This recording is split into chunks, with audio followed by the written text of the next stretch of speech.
تو شادی کوئی سب سے بڑی سنت تو ہے نہیں کہ آپ کو سنتوں کا خیال آئے سب سے پہلے شادی کر لو، یہ سنت ہے۔ 3 دن پتھر باندھے تھے رسول اللہ نے، فاقے کیے تھے، وہ بھی تو سنت ہے۔ رسول اللہ نے اللہ کا دیدار کیا تھا، وہ بھی تو سنت ہے۔ گلی میں سے گزرتے تھے، ایک عورت کچرا پھینکتی تھی، آپ کچھ نہیں کہتے تھے، رحمت فرماتے تھے، وہ بھی تو سنت ہے۔ تمہارے اوپر کوئی ذرا سا کچرا پھینک دے، اس وقت تم کو سنت یاد نہیں آئے گی؟ بس جو حلوے کھانے والی سنت ہے، میٹھا کھانے والی سنت ہے، شادی والی نکاح والی سنت ہے، یہ سنتیں ہمیں بہت عزیز ہیں کیونکہ یہ ہماری من پسند چیزیں ہیں۔ جو ہمیں پسند نہیں ہے وہ ہمیں سنت بھی یاد نہیں ہے۔ فاقے کرنے والی سنت پر عمل نہیں کریں گے، ہم صرف نکاح والی سنت پر عمل کریں گے۔ شریعت کی بات یہ ہے کہ گناہ سے بچنے کے لیے نکاح کرنا تمہارے لیے عافیت کی بات ہے تاکہ تم گناہ سے بچ سکو۔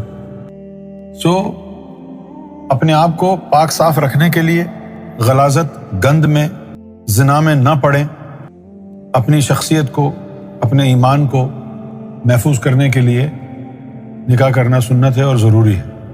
لیکن اگر آپ میں اتنا ضبط ہے کہ شہوت کو کنٹرول کرنے کی طاقت ہے آپ کے پاس، عبادت کے ذریعے، روزوں کے ذریعے، یا ملامت کے ذریعے، یا مشقت والی عبادت کے ذریعے، تو شادی اگر نہ بھی کریں تو کوئی گناہ نہیں ہے۔ یہ ہے شریعت کی بات۔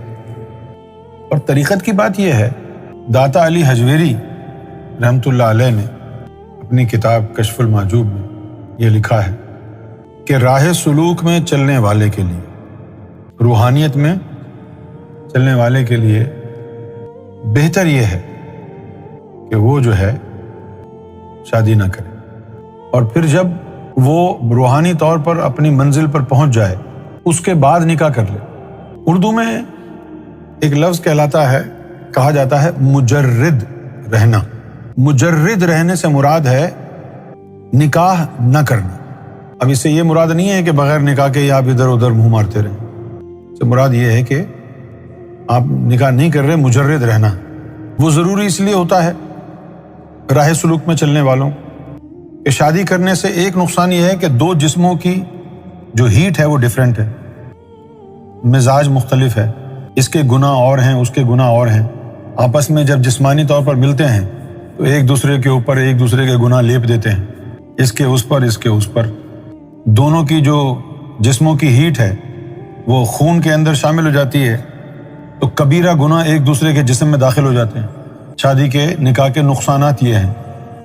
اس کے علاوہ مرد کے اندر بھی لطیفہ نفس ہے، عورت کے اندر بھی لطیفہ نفس ہے۔